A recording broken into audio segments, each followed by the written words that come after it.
wabarakatuh. Selamat siang Bapak Ibu sekalian. Yang kami hormati Bapak Menko Perekonomian Bapak Erlangga Hartarto, Bapak Menteri Keuangan Purbaya Yudi Sadewa, Bapak Doni Oskarya sebagai Chief Operation dari Danantara, dan juga Kepala Badan Komunikasi Pemerintah Republik Indonesia Bapak Muhammad Kodari.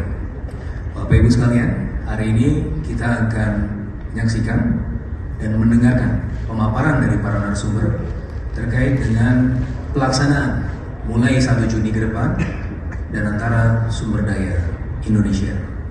Sebagai evaluasi, pada tanggal 20 Mei, Bapak Presiden sudah menyampaikan kegundahan beliau bagaimana kekayaan negara dikuras 15.400 triliun rupiah, setara dengan 64% PDB kita tahun 2025, hilang, tidak tercatat, tidak merupakan bagian dari kekayaan negara.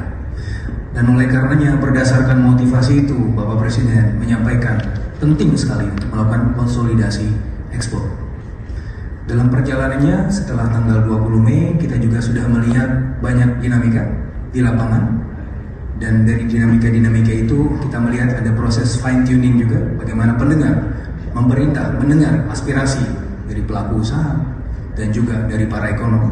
Sebagaimana di sini kami juga mengundang jurnalis dan juga para ekonom untuk menceritakan aspirasinya dan juga melakukan pertanyaan-pertanyaan yang selama ini menimbulkan kegundahan. Dan ini adalah tempatnya kita untuk menyatukan frekuensi. Tanpa memperpanjang waktu, saya akan mempersilahkan kesempatan pertama kepada Bapak Menko Perekonomian Bapak Erlangga Hartarto. Silakan Bapak. Terima kasih Pak Fikri Faisal selaku moderator. Yang kami hormati Menteri Keuangan Pak Purbaya Yudi Sadewa, yang kami hormati CEO Danantara, Kepala Badan Pengatur BUMN Pak Doni Oskarya, yang kami hormati Kepala Bakom Pak Muhammad Kodari. Assalamualaikum warahmatullahi wabarakatuh. Salam sejahtera bagi kita semua. Om Swastiastu, Namo Buddhaya, salam kebajikan. Selamat siang dan terima kasih kepada teman-teman media yang hadir, baik cetak, televisi maupun online.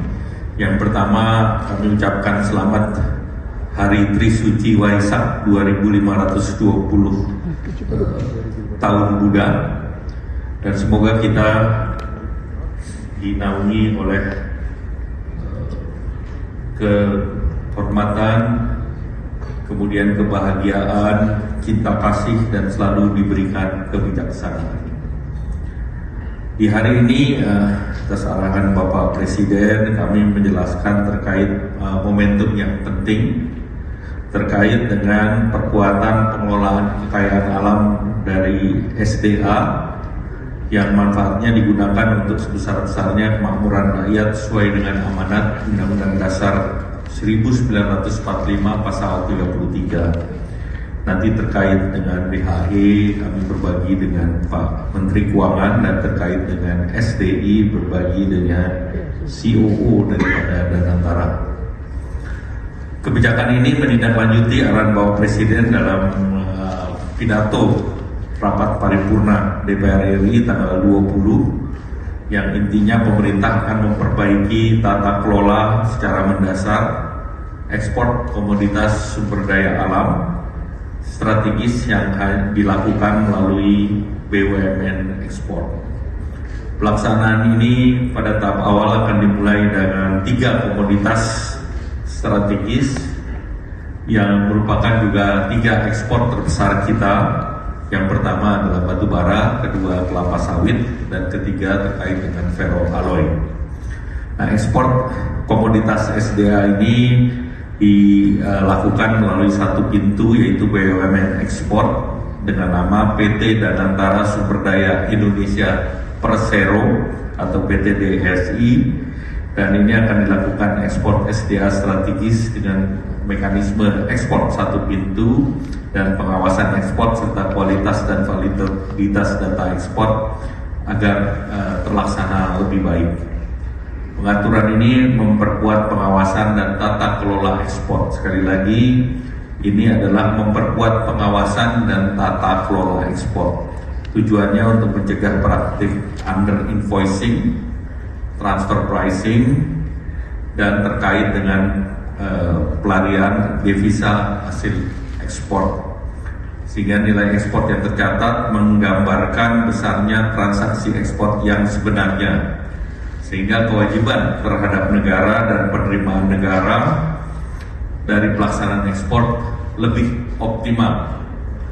Nah, ketiga komoditas strategis ini menyumbang nilainya di tahun 2025 sebesar 66,13 miliar US dollar atau sebesar 23,4% dari total ekspor nasional, dan ini adalah penopang surplus neraca perdagangan yang terjadi selama 71 bulan berturut-turut, dan dengan gambaran nilai ekspor batu bara sekitar 24,48 miliar US dollar, kemudian kelapa sawit CPO dan sebesar 24,42, kemudian terkait dengan ferroalloy atau besi paduan sebesar 16,49 miliar US dollar. Implementasi akan berlaku mulai besok 1 Juni 2026 yang merupakan periode transisi di mana kegiatan ekspor berjalan seperti biasa oleh perusahaan yang bersangkutan. Namun demikian kewajiban bagi perusahaan ekspor untuk melaporkan kegiatan ekspornya melalui ataupun kepada PT DSI sebagai BUMN ekspor.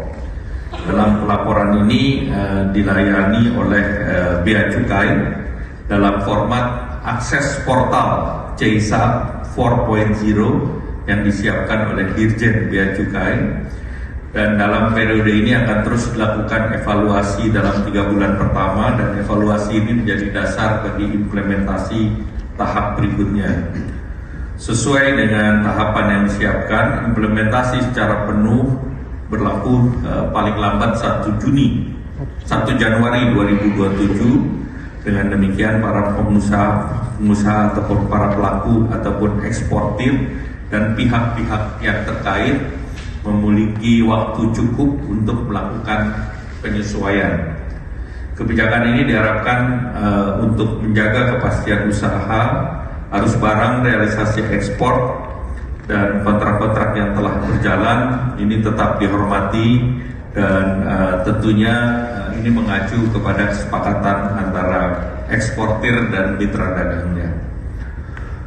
Kebijakan ini menegaskan kehadiran negara dalam mengelola sumber daya alam strategis secara terkoordinasi dan akuntabel, sehingga mengoptimalkan peran para pelaku ekspor dalam perekonomian nasional, dan pemerintah terus menjaga dan menjamin transisi berjalan dengan lancar, terukur, dan tentunya iklim usaha tetap dijaga, serta tentu Indonesia meningkatkan trust ataupun kepercayaan kepada mitra dagang di berbagai negara. Dengan kebijakan tata kelola ekspor yang baru ini, langkah implementasi telah disiapkan dan diharapkan memastikan bahwa setiap nilai ekspor strategis memberikan manfaat nyata untuk mendorong perekonomian dan juga diperuntukkan bagi sebesar-besarnya kemakmuran rakyat Indonesia. Terima kasih. Baik, terima kasih Bapak Erlangga.